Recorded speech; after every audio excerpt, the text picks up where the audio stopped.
Now we turn to the final segment in our How We Fight series. To President Obama's supporters, the Iran nuclear deal was perhaps the crowning achievement of his foreign policy.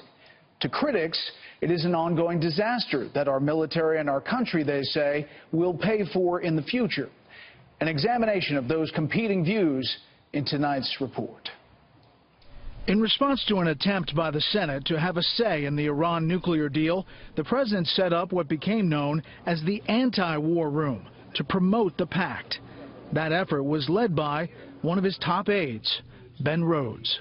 Who is Ben Rhodes? Well, Ben Rhodes is a fiction writer, so far as I can tell, with no military experience and frankly no strategic foreign policy experience. He was sort of the point man on selling the deal. And it was very much centralized in the White House using political allies in Washington. Opponents charge that in selling the Iranian nuclear deal, the White House used those political allies to shape a narrative that allowed the president to circumvent congressional oversight and mislead the American people. The main message was, we had Iraq war, we don't want to have that again. You know, the Iran agreement is a new path forward and we should seize it. Critics of the Iran deal try to portray the people who support it as puppets who were manipulated by a Machiavellian deputy national security advisor. Complete nonsense. Joe Cirincione, president of the anti-nuclear group, the Plowshares Fund, helped the White House shape and deliver their message. On this Iran deal, we're in alignment. And that's what outside experts do. I don't promote politicians, I promote policies. On January 16, 2016, Secretary of State John Kerry announced Iran had met their required commitments, and the nuclear deal, officially called JCPOA, or Joint Comprehensive Plan of Action, was a go. Had the Iranians really fulfilled their required commitments at that time? They had not. And they still have not fulfilled their commitments under the agreement. The primary one was to come completely clean about the declared Iranian nuclear facilities. There's some things the Iranians have done in the deal that are actually positive. They have reduced the number of centrifuges they have operating down to 5,061. They had over 10,000 kilograms of low-enriched uranium. They have shipped all but 300 of that out of the country. They did those things. That's a fact. Did the Obama administration lie to Congress? Multiple times they concealed information from us. Senator Tom Cotton and I discovered the 2 secret side deals not a handful of days after the JCPOA was agreed to. One of those deals allowed Iran to inspect itself, to take 2 different videotapes of one inspector taking samples while the other person videotapes it. It's like the Blair Witch Inspection Project. Is there anything, Congressman, that is good out of this deal? But I can't think of a thing. Not one. I can't think of a thing that has put America in a better position as a result of this deal. While the president may think this is a legacy item for himself, I think it's a catastrophe for U.S. security, not just now in our position in the Middle East, but long term in terms of their pursuit of a nuclear weapon. If a Republican president had negotiated this agreement with Iran, they would have already named an airport after him.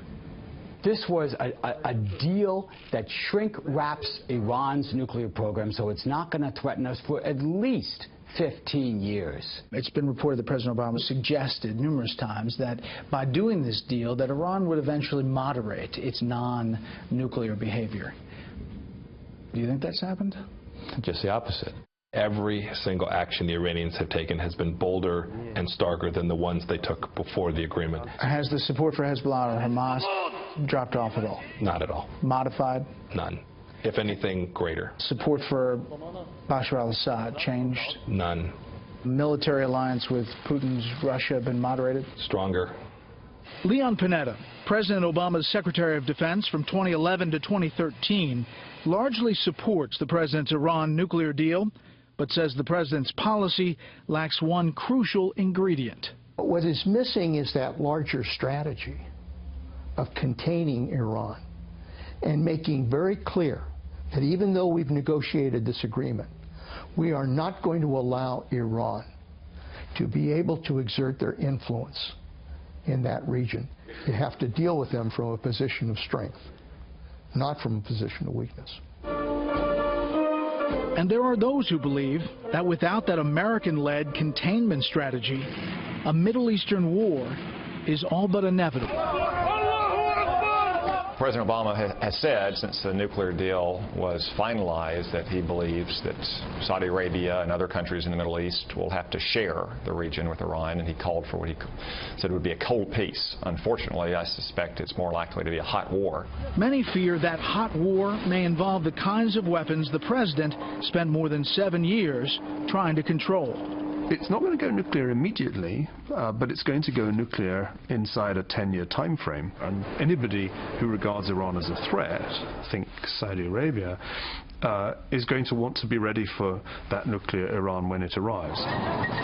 America's longtime Middle Eastern allies also worry that as a result of President Obama's Iran policy, the American military will no longer be there when push comes to shove. In the capitals of the Middle East, American power is viewed as diminished.